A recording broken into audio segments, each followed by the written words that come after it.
एक समय था जब कैब सर्विस को बहुत बड़े और सस्ते समाधान के रूप में देखा जा रहा था।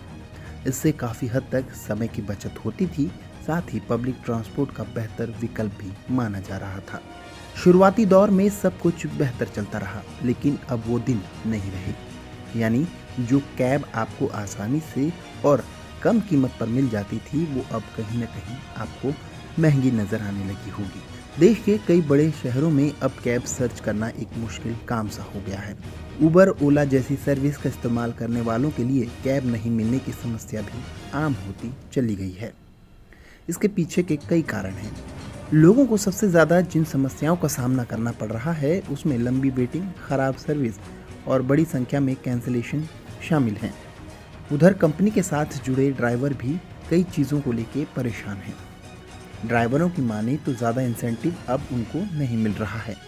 कैब प्लेटफॉर्म को कम कमीशन का देना और काम के निर्धारित घंटे जैसी सुविधाएं शामिल थीं। हालांकि महामारी के बाद स्थिति पूरी तरह बदल गई है। अब कई शहरों में कैब बुक करना मुश्किल भरा काम हो गया है।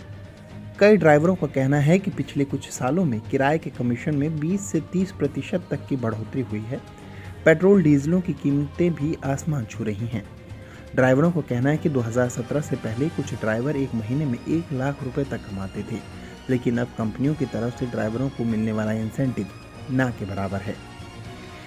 कैब चलाने वाले ड्राइवरों की माने तो ओला और उबर के लिए अगर बेंगलोर की बात करें तो बेंगलोर में एक ड्राइवर औसतन दिन में लगभग 14 घंटे और महीने में 25 दिन काम करता है। वो अकेले ईंधन पर हर महीने 20,000 रुपये से ज़्यादा खर्च करता है।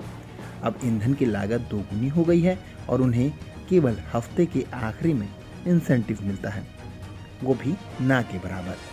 Centre for internet and society के सीनियर रिसर्चर आयुष राठी कहते हैं कि मार्च 2020 से पहले की तुलना में एक्सपर्ट्स ने ओला और उबर के बेड़े में काफ़ी कमी का संकेत दिया है। इसके कई कारण हो सकते हैं। इनमें से एक शहरों में रहने की बढ़ती लागत का संकट है।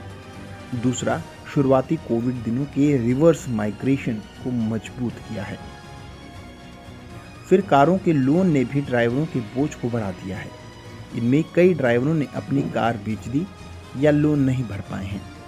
कई ड्राइवर महामारी के दौरान अपने शहर चले गए, फिर वापस नहीं लौटे हैं। ऐसे में माना जा रहा है कि अब ड्राइवर कोई डिसीजन ले सकते हैं। जैसे कई बार ट्रिप एक्सेप्ट होने के बाद कैंसिल होने के पीछे ओला और उबर द्वारा ऐप में किए गए एक महत्वपूर्ण बदलाव है। इसमें ड्राइवर अब राइडर रिक्वेस्ट आने पर डेस्टिनेशन और पेमेंट के तरीकों को देख सकते हैं। ड्राइवर बताते हैं कि अब तय कर सकते हैं कि हमारे लिए क्या अच्छा है। ड्राइवरों की प्राथमिकता अब लॉन्ग ट्रिप्स होती है, जिसमें उन्हें 200 से 300 रुपये या उससे ज़्यादा मिल सके, जो कि छोटी राइड में उन्हें नहीं मिलता है। कहीं ना कहीं यही वजह एक तरह से कैंसिलेशन की भी मानी जा रही है।